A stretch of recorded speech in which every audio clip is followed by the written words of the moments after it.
And I think when we can let go of certainty, we can reintroduce compassionate curiosity.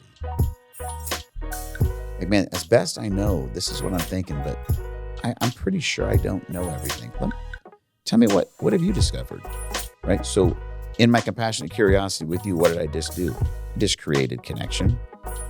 Hey, God, I'm really uncertain about what you want me to do here. I'm really not sure, but this is the best I can know. And it seems like it's in line with the fruit of the Spirit, but I could be wrong. But like, I want to trust the Lord and lean not on my own understanding, because in all my ways, you said you make them straight. Created on purpose and for purpose. Welcome to the Daron Earlewine podcast. Good to have you back. I want to welcome all the new listeners. Downloads, subscriptions. Way up. And we just want to welcome you. I don't know how you found us. Could have been through YouTube, could have been through Spotify, could be through a friend, could be through a social media post. It doesn't matter how you found us. I'm glad you did, and I hope that you're encouraged by every episode. Tell a friend. Tell them to subscribe, and maybe share this episode. This could be a double episode, fellas. Okay. Got PJ Tao to my right, Daron Cooper to my left, producer extraordinaire. What's up? Left, center left. Yeah. Based on where I'm on the screen, it's not really, I feel like for people that listen, they need to know spatially where people are coming from. Can you when just a little pan? Can you pan it so they hear it in their right ear when you I mean, we can try. Actually, to the camera, it would be their left ear. Well, it depends on how you want to set it up. Have you noticed that when you have AirPods in and you turn your head, it changes your ears? It's wild. I do that sometimes just because I think it's so cool.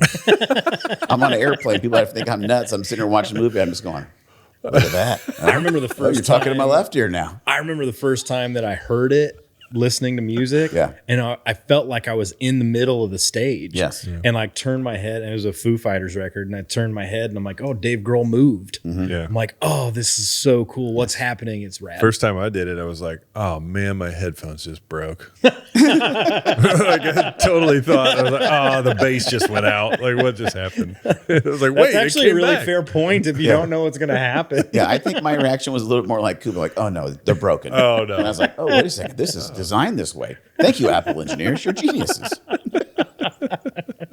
Anyway, back to what we're talking about. So, double episode. First episode, we're going to hit the first half of this idea of worldview, and in this next episode, the second one, we'll hit the second half. And what I want to teach today, I've curated from a distant mentor of mine who I keep talking about, Jamie Winship.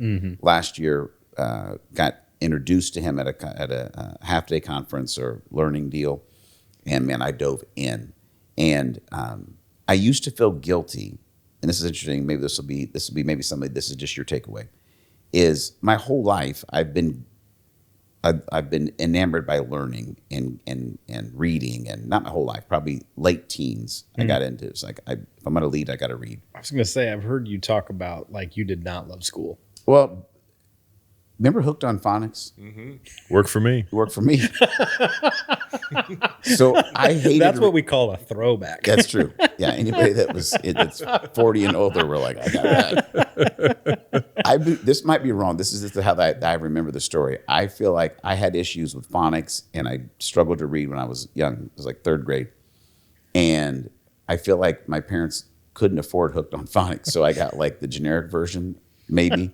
That may be still my issue. Why I can't say the word peculiar. I can't say it. I can't. Wait. What word? Peculiar. Peculiar. Yeah, I can't say it. It's very peculiar. That's so good. It's very peculiar. It's peculiar that you can't say that. What would the generic version of Hooked on Phonics be called? I wasn't hooked. It's like brushed. Yeah, brushed. Nicked by phonics. Nicked by phonics. Nicked by phonics. That is it. It was the knockoff version. Yes. Probably got it at Walmart. I don't know. Oh, that's so good. But so anyway, there's a lot of words I can't say jewelry either. Jewelry? Jeweler, like somebody that. Yeah. Jewelry, is that right? Jewelry. I think what I usually say is jewelry. Jewelry. Oh, okay. My grandpa used to say Toyota.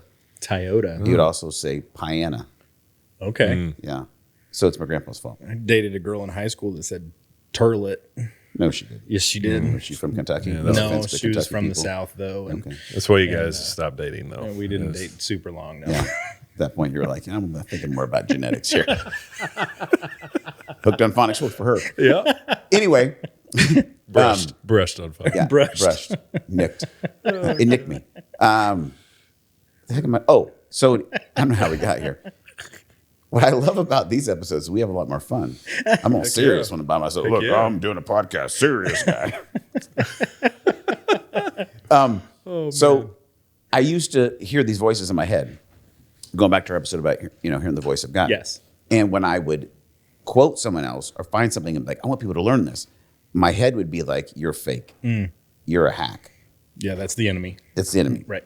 And I was doing some mentoring with Dave Gibbons a couple of years ago, and we were in this kind of flow consult thing of kind of trying to understand my essence. And Dave said, you're a curator. And it was the first time it felt like a positive. Like, I'm not a hack. Like, I'm more of a researcher. And quoting the great theologian Eddie Van Halen, I remember my brother told me that Eddie was in an interview once and talked about as an artist, he said, every artist is a thief. And he said, the deal is with being an artist and creating. And I'm thinking, we're all artists, right? Yeah. Some of us are musical artists. Some of us are financial artists. Like, we're all creative. Yeah. And the deal with creativity and is, Eddie said, where everyone's a sponge and a filter. And so you soak in all these influences. I love this guitarist. I love this drummer. I love this author. I love this speaker, whatever it would be.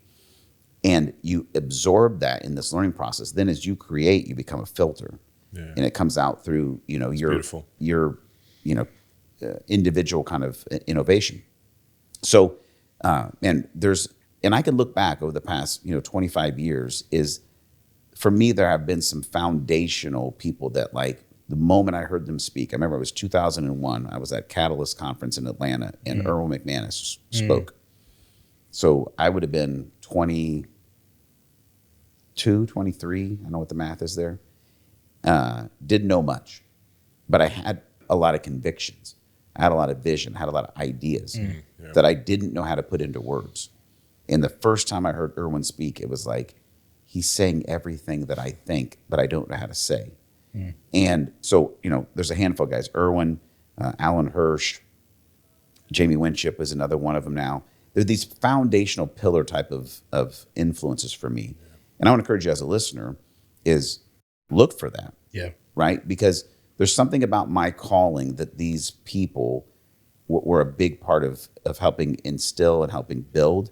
And they're going to be different for everybody, but just pay attention. If you have somebody that you hear whether it's their speaking, their music, their writing, whatever it is, that inspires you and draws you in, like, lean into that because it's probably something you need to begin curating, okay? So a year ago, I heard Jimmy teach this idea of worldview. And when I heard it, I was like, this is life-changing for me.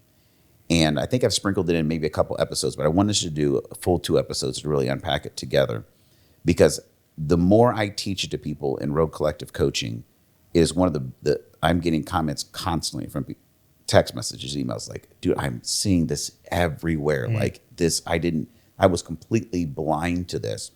And there's a quote that says, how you see anything is how you see everything. And it makes me think about, you get that if you have had corrective vision, which you wear glasses. I used to. Now I have got laser surgery, but I still need my readers because I'm freaking old. But, when you put on your glasses, PJ, like, you see everything through those 2 lenses. Yeah. So how you see anything is how you see everything. Right. But I think most of us, we don't ever probably slow down enough to go, what's my worldview? Like, what do I filter everything through? And Jamie would say, people say, well, there's lots of worldviews. And his argument would be there's 2. There's only 2 worldviews that actually operate in our world. There's separation or connection. Separation versus connection. So what we're going to do in this episode is take a look at the separation worldview, see where we see it showing up in our lives, right? Then second episode, we're going to talk about the connection worldview. Also could be called the kingdom worldview. And for me, as Jamie unpacked this, like I said, it was like like scales were coming off my eyes of like, oh, this is correct. This is how we see everything. Okay, so let's jump into it. There are 4 parts of the separation worldview, and there's 4 parts of the connection worldview, okay? So I'll hit you with a quick overview, and then we'll unpack them. Separation worldview starts with scarcity moves on to certainty, then comes perfection, and then self-focus. Connection worldview starts with abundance, moves into mystery, followed by fallibility, and ended with others focus. So we're going to unpack those 8 elements and kind of see how maybe unknowingly we've adopted one of these as our worldview, and to see if we couldn't maybe shift and move more to a connected worldview, what might actually begin to unlock for us. Fair? Fair. Like that. Okay. Like that. Any pre-thoughts? I'm really excited to hear where this goes, because like instantly, like I start going, oh yeah, here's this situation I've been in where I've gone that way, or here's this person that I know that's going this way, or Yeah. here's this person that like intrigues me and I see them living this way. Like, Yes. Yeah. it's good. After we go through this, you will see it everywhere, which is super empowering, because you realize if I'm going to live from a separation worldview, like life's already hard. Yeah. It's going to be almost unlivable. If there's an option to move into more of a connected, kingdom-minded worldview, like what am I going to experience? Life and life to the full. Okay. So separation. Okay. Separation worldview starts with this: scarcity. That is the way I see anything. It's how I see everything. So what is that? Scarcity says there isn't enough. Like, isn't enough what? Anything. Period. Whatever. Water, food, opportunity, love, joy, relationships, everything. There's just not enough. We start from a place where there's a scarce resource of everything. And I don't have enough. Why don't I have enough? Because there isn't enough. And you start thinking about how this begins to infect everything that we do. And the interesting thing about it is when we start here, like, it is driving our beliefs about God. It's driving our beliefs about ourselves, and it's driving our beliefs about others. And so start with God. Well, the world is scarce. So God's love is scarce. God's grace, scarce, right? His time, scarce, right? Me, like, I'm not smart enough. I'm not, strong enough. I'm not fill in the blank enough. I'm not. Others, they don't care enough. They're not nice enough. They've taken yes, my portion, Correct. my part they've taken. And Yeah, there's not enough because of that. and build on that, Coop. If there's not enough, what does my posture towards other people have to be? Oh yeah, it's always a making sure that you position yourself to get what get mine. I need to get mine, Yes. and make sure that they're out of the way so that I can have what I deserve or what I need or what I want. Yes. And, yeah. Like, I have to think of me first. I need to self-promote. I need to self-protect at all times. Yeah. Like, and you never think to yourself, like, dude, I am really being self-focused and I'm so anxious and so worried. And so why? Well, and I realize it may take something like this for you to go, oh my gosh. Yeah. It's because I think everything's scarce. Yeah. I don't believe there's enough of anything. Yeah, that's Right. a mindset. You gotta. I know that I've seen it in my own life, whether it's in business or finances or other ways that it can easily creep in. Right? It's just, oh man, there's not going to be another client, or there's not going to be another paycheck, or there's not going to be this, and you can start to really just freak out. And fear is that underlining thing there. Massive. Right? There's super massive fear just sitting under that. Yes. And yeah, like you said, now you start to focus on me more than anybody else. Yeah. And that's not the way the world works. So go watch the news this week. No thanks. Okay. I'm out. Nah. If you were to watch the news, watch any piece of sales, everything, you're just going to see it. You're going to be like, oh my gosh, that whole ad was to motivate me out of a place of scarcity. If you don't do this, if you don't buy it right now, it's over for you. You know what I mean? Because there's not enough time. You've already wasted too much time. You don't have enough, right? You better do this right now because you don't have enough money, because there's not enough money. You know who's the problem is? The people that have the money, right? The people that have a bunch of money, they're the problem, because they've taken way more than their share, because there's not enough for all of us. So you know what you need to do to those people? Separate from them, right? So everything in the separation, worldview drives you to separate. Yeah. Oh, God doesn't have enough love for me. God doesn't have enough grace for me. God doesn't, there's just not, what do I do? Separate. I'm out. So what do I think God's doing? Oh, are you praying enough, PJ? Are you doing enough for the poor? Are you fill in the blank enough? I don't know. And so what do I do? I separate from God, because what's he probably wanting to do? He's wanting to separate from me. Mm-hmm. That's what it drives, okay? So completely unbiblical, okay? Psalm 23, Lord's my shepherd, I shall not want, right? He's sufficient, right? Mm-hmm. Jesus in Matthew 6, hey, don't worry. NLT version of that, Lord's my shepherd, I have all that I need. Yeah. So good. Oh, it's so good. Truth. It's so good. Truth, You right? just sit with that, right? And just go, I have all that I need. Do you believe that, right? Or do you believe that it's right? scarce? What's the worldview, right? Matthew 6, Jesus, hey, don't worry. Why? Because your heavenly Father knows what you need. Wow. Like, he knows. And he has, he owns the cattle on 1,000 hills. He has it all, right? John 10:10, Jesus, I came to give you life, give it to the full. 2 Corinthians 9:8, God is able to bless you abundantly so that all things you will abound in every good work, right? So scarcity contradicts the nature of God as provider and undermines our trust in him, makes us separate from him, separate from others, self-protection, all of it. Not good. Okay? What great verses to just like write out, keep in front of you.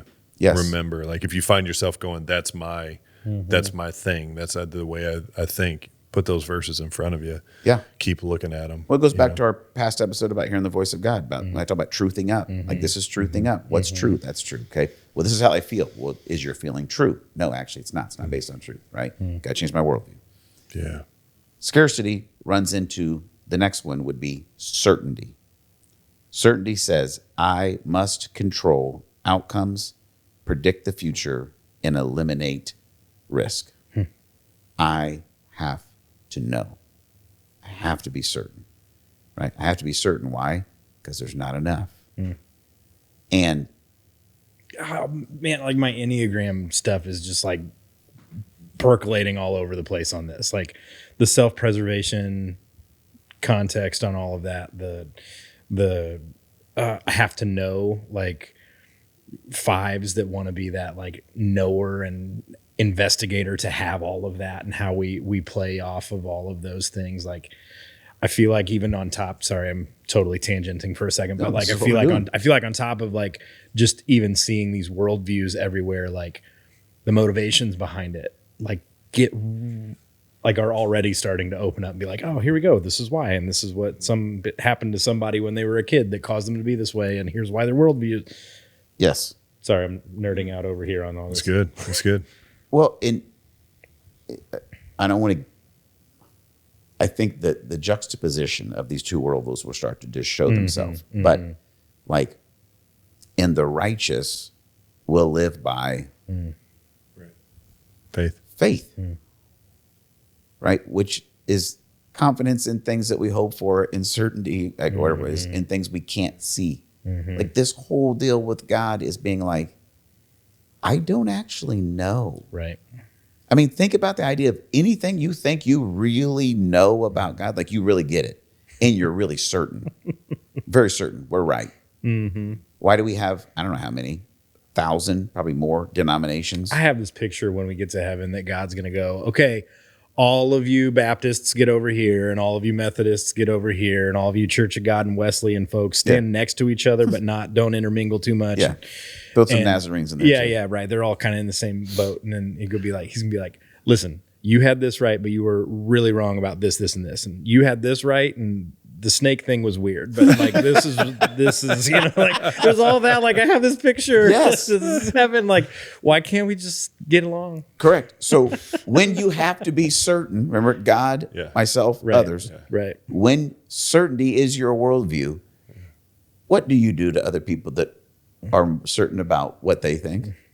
You fight with them. You push them off. You separate. Yeah.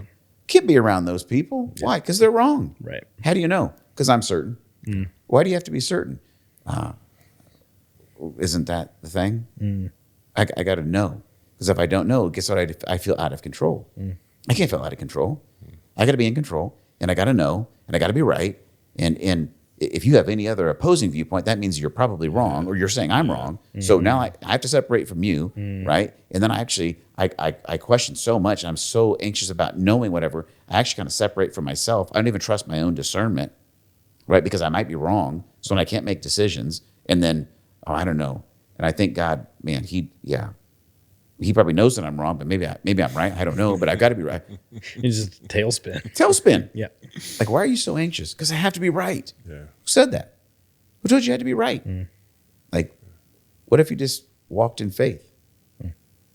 Like, as best I know, this is what I'm thinking right now. But I'm not sure. And I think when we can let go of certainty, we can reintroduce compassionate curiosity. Like, man, as best I know, this is what I'm thinking, but I'm pretty sure I don't know everything. Tell me, what have you discovered? Right? So in my compassionate curiosity with you, what did I just do? I just created connection. Hey, God, I'm really uncertain about what you want me to do here. I'm really not sure, but this is the best I can know. And it seems like it's in line with the fruit of the Spirit, but I could be wrong. But like, I want to trust the Lord and lean not on my own understanding, because in all my ways, you said you'd make them straight.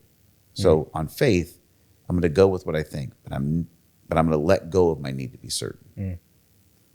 Dude, it's everywhere. Yeah. That's an unlock right there, man. Wow. I mean, once again, don't watch the news, but watch the news. What is it going to be? It's going to be, what is CNN and Fox News? Separation. It's separation. Yep. And Certainty.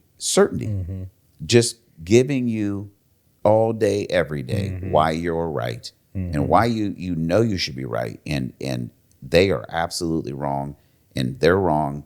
They're the enemy. We've got to separate from them. We've got to dehumanize them. We've got to talk down to them. We've got to make fun of them. Why? Because they're wrong. How do you know they're wrong? Because I have to be certain. Ridiculous. Doesn't help. Hey, sorry for the interruption here in the podcast, but I wanted to take this moment to invite you into something. If you've ever been in a place in your life where you've just felt stuck, you felt like maybe you're just spinning your wheels. You've been thinking, there's got to be more for me. I listen to the podcast all the time, and I hear Daron talk about on purpose and for purpose. I have to discover my purpose. Well, that feeling is right. You do need to, and I want to help you. I want to help be a guide for you to step into who God's created you to be. And that's the purpose in the design of what we do with Rogue Collective Coaching. So if you're curious, or listen, I'm not curious. I know it's time for me to take action. Here's your call to action. I want you to go to roguecollectivecoaching.com. I want you to click the button that says book a discovery call. I want you to jump on a 30-minute conversation with me. Jump on the phone. We'll talk about where you are and if Rogue Collective Coaching is your next step to help you to become who you were born to be. roguecollectivecoaching.com. Book a discovery call. Can't wait to chat with you. Let's get back to the episode. Okay. Certainty replaces trust with control, and control is never presented in the Bible as a virtue of faith. Ouch. Ouch. Love, joy, peace, control. And control. Yeah. Here's some scriptures. Proverbs 3, 5, and 6. Trust in the Lord, lean not on your own understanding. Right? James 4, 13 through 15. You do not even know what will happen tomorrow. Whoops. Hebrews 11. Faith is confidence in what we hope for and assurance about what we do not see. And 2 Corinthians 5:7, for we live by faith, not by sight. Got to let go of certainty. Got to let go of certainty. Yeah. Next one is this. There's not enough, right? Scarcity. So I better be certain. I better be in control, which drives me to be perfect. Perfection. Scarcity, certainty, perfection.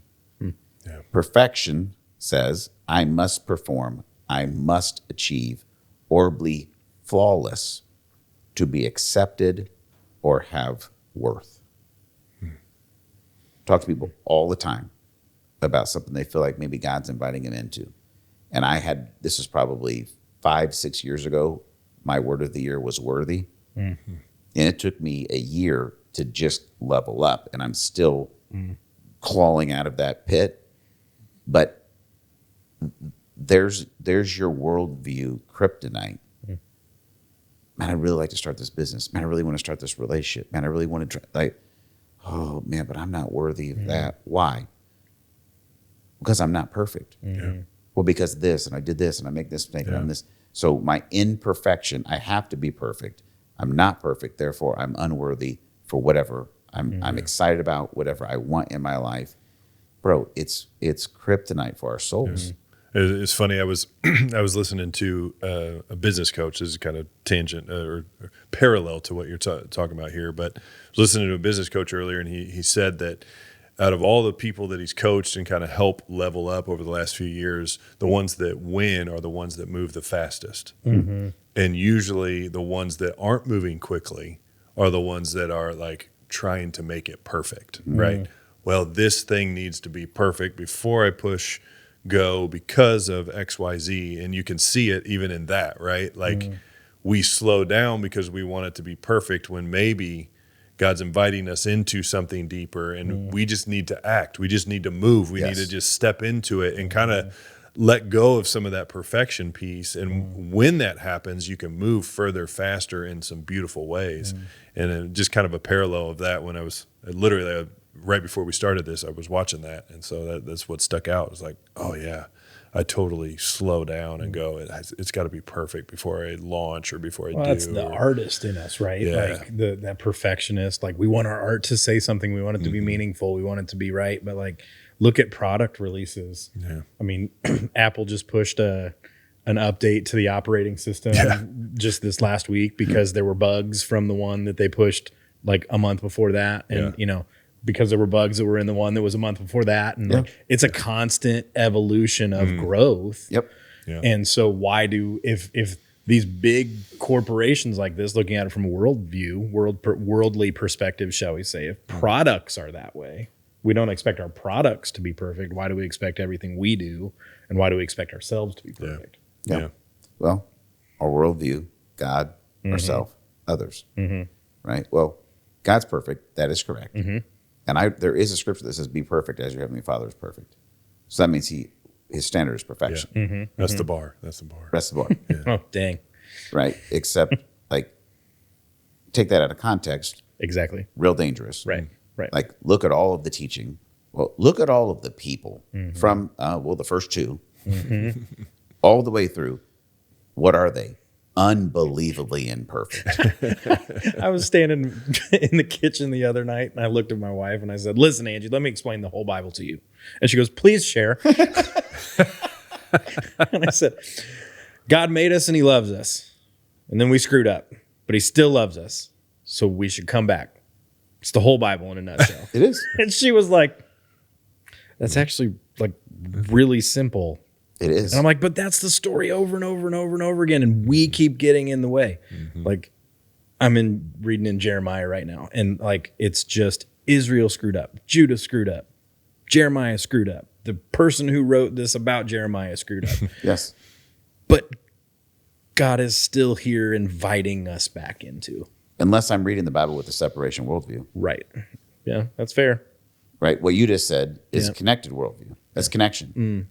Right. But I'm sorry, I didn't mean to jump ahead. But you're bringing it. You just see it. You're like, well, why do I always feel bad when I read the Bible? Because you're reading it from a separation worldview. And God's going, I'm perfect. You're not. Guess what? Separate. And I can even find some examples where I could point out where it seems like he's separate. Except it does seem like he's always there, doesn't it? And doesn't he always like actually promise that he would like, I don't know, what's he say? Something like, I'll never leave you or forsake you. Even when you're unfaithful, I will be faithful. Like that. It's all over the place. Look at Adam and Eve. What happens? They sin. Well, you're wrong there. Biblically, you kicked him out of the garden because you was so sick and tired of him and you had to separate from him because you hated him. It's like, well, that's pretty strong biblical hermeneutic there with your separated worldview on. Man, that is like, I have heard that exact phrase and argument so many times. Yeah, but you go back and look at the story. What happens? Well, they sin, and then he goes and finds them. Why? Because he wasn't separated. Hey, guys, where you at? Like he lost them? No, I think it was way more about heart and mind than it was about location. Right? Oh, well, we were naked and ashamed, so we hid. And God says, who told you that? Like he didn't know. Yeah. But even, I think coming back to it, talking about hearing the voice of God, I didn't say you were shameful or naked. Right. I didn't tell you needed to be afraid of me and hide from me. I didn't tell you to separate. I'm right here. Listen, let's put some clothes on them, right? Here's what we're going to do. I'm going to continue to protect and provide for you. But in my mercy, right, I'm going to remove you from the garden where the tree of life is. Because if you have access to the tree of life in your current state of separation from me, of hiding from me, of trusting your own knowledge of good and evil, you will be stuck in that for eternity. And I have a plan to never separate and actually redeem you out of your imperfection, because your imperfection is not a problem for me. Myself, right? I have to be perfect. I never am. I'm a piece of crap. I'm terrible. I'm unworthy. I won't take the risk. I won't ask her out. I won't try the job. I won't go for the promotion. I won't start the new business because I am a failure. I'm not perfect. So I separate from myself and my ambitions and my dreams and my calling. Other people just give you about another 5 minutes and somebody will disappoint me. Well, you're imperfect. You let me down. Guess what I have to do from you? Separate. Like, man, I really struggle to make friends. Why do you think that is? Well, because they always let me down. They never come through for me. Oh, so your standard is to be your friend, someone has to be perfect. Well, of course they have to be perfect, because I have to be perfect, because God wants us to be perfect. And all these freaking people, all they do is fail me. So I'm just going to take care of myself, which takes you to the last point of separation worldview is self-focus, self-promotion, self-protection, which is the antithesis of love. There's our world. And mic drop. Dang. Dude, when Jamie taught it, I was just sitting there, eyes like this, going, holy crap. Like, you want to understand our world? That's it. That's it. Every conflict. Why are we at war? Well, we need your oil and your money. Why? Because there's not enough. This is a fossil fuel. There's not enough. And we won't, so what we're going to do is get real certain about our strategies, make sure that we're perfect, and make sure everybody know how imperfect you are, completely care for ourselves, and then go take what we want, whether it's your oil, whether it's the relationship, whether it's, it's in everything. And you're looking like, how we not talk about this more often? And I hope with this podcast, like with the compassion and grace of Jesus, like just start being aware of where you see it popping up. Usually the first thing for you to figure out, I think you can sense, is when am I trying to separate? When am I distancing myself from my kids, from my parents, from my wife, from God, from myself? I sense myself separating. Okay, where did this come from, right? Lord, what do you want me to know about why I'm separating? Because you screwed up and you couldn't handle the shame of your imperfection. So you went and hid and you separated from people and you separated from me. And then why did I start feeling prideful? Because you fell back on your religion. You fell back on what you were certain of, what you were taught, like your religious point of view. So you went from separation from your worldview, then you found some peace in your religious worldview, which once again, still not me. Right. And if you notice, the majority of everything that you're doing is in an effort to protect, promote, and be focused on yourself. Like, I've been convicted and shared this a couple of times in some sermons that in a strongly religious world, I think the majority, this is a strong statement, but I think the majority of our devotional time, spiritual growth, whatever, is pretty darn close to spiritual narcissism. That's kind of a tough pill to swallow. Like, why do you pray? so I can know what I need to do, because I got to make sure I'm doing it right and doing it perfect, because I got to make sure God's happy, and I want to make sure that he'll give me the good stuff out of life. So I pray for myself. I think about myself. I read the Bible for myself. I serve myself. Like, I promote myself. I protect myself. Why? Because there's not enough. I have to be certain, perfect, self-focused, because I'm afraid of separation. And it's like, how's that working out for you? Oh, it sucks. Like, really bad. And Jesus is like, yeah, I know. That's why I was saying, like, I give you life into the full, and like love and joy and peace and patience. These kind of things would flow out of you like a spring of living water. And I'm doing all of that, but you can't see it because your worldview is separation. Bro. Yeah, it's funny because, you know, in the time of us recording this, it's, you know, mid-January, right? And so the start of the year, you're always like, all right, going to get back on the journaling and the scripture reading and the praying and all that, mixed with all the other, you know, New Year's resolutions that you make. But the last few days, I've just been like, I have not done it the way that I set out to, right? And like, oh man, I feel like I just completely dropped the ball, and like, oh man, you know, just feeling beat up about the whole thing, right? And just seeing that as you're kind of breaking that down, realizing that it's very much like, oh, I wasn't perfect at it. So I then start to go, well, what's the point? Or maybe not what's the point, but more like, I wasn't perfect at it, so I just got to try harder.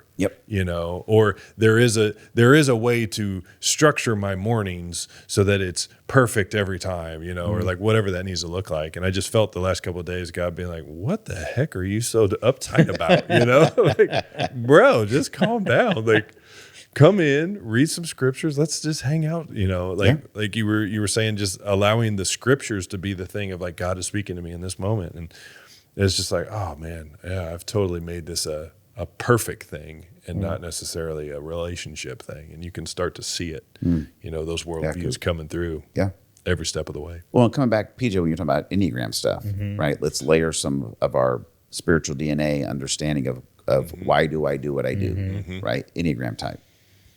So when I'm in my fields of separation, that's when I go to my coping mechanisms of my preferred type, right? So, you know, as a 9, right, when you're withdrawing from your world, right, when you're trying to be unaffected by the world to maintain peace, right, coping mechanism.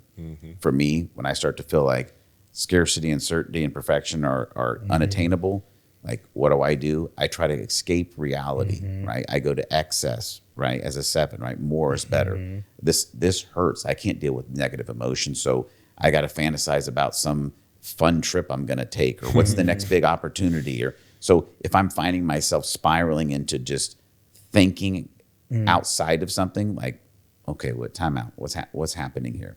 Oh, I'm moving back towards my coping mechanisms, right? And every one of the Enneagram types, all 1 through 9, have them. And it's this kind of stuff to start putting the pieces together of like, this motivation is driving these coping mechanisms. And what happens is, if we treat the symptom, not the cause, right? Well, then I got to become more self-disciplined. I got to white knuckle my way to stop. Got to do some behavior modification here. And it, you know, you might get a good 6 weeks out of that, right? But then you're going to fail again because you're not perfect, because you really weren't sure what you were doing in the first place, right? And then that whole process of being like, I think it leads back once again to like separation. I had another thought that was brewing there, and I lost it when I was thinking of something else. But symptom, not cause. So I'm going after the symptom instead of going back and going, okay, actually the cause is here. The worldview has driven this. You know, not having any of those things. That's why I'm doing. So, okay, well, in the next episode we'll talk about, okay, let's treat the cause. Let's fix the disease. And guess what? When you start living from a connected, like, God is for me, not against me. God is near me, not far away at all times. God is always connected to me, right? From that worldview, all of a sudden I go, well, this has actually shaped my identity.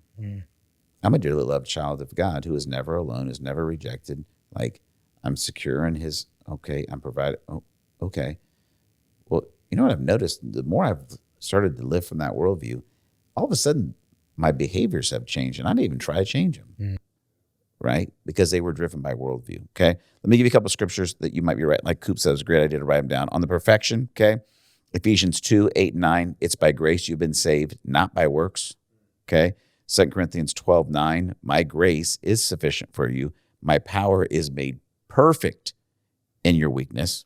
Romans 3, 23 and 24, all have sinned and are justified freely by his grace. Philippians 1, 6, he who began a good work in you will carry it on to completion, right?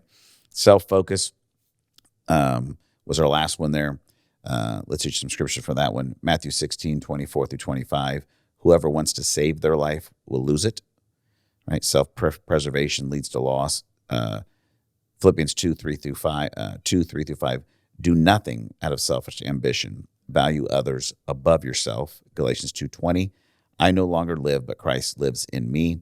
John 13, 34 through 35. Love one another. By this, everyone will know that you're my disciples. So that's the separation worldview. Next episode, we'll hit and talk about the connection worldview. And I hope that this little foray into this worldview idea will start to help you reshape how you see anything, because it's how you see everything. So excited for the next conversation. Love to hear from you. Hit me up with an email, Daron@Earlewine.com. If you want to schedule a call and talk through some of this stuff, or you've been listening to the podcast, you're like, I got to discover my purpose. I got to know my identity. Go to Daron@Earlewine.com, schedule a discovery call with me. I would love to chat with you and see if maybe getting in one of our rogue collective hives is an option for you. Until we talk again, remember this: God's for you, not against you, near you, not far away, and he's created you on purpose and for a purpose. Thanks for downloading this episode of the Daron Earlewine Podcast.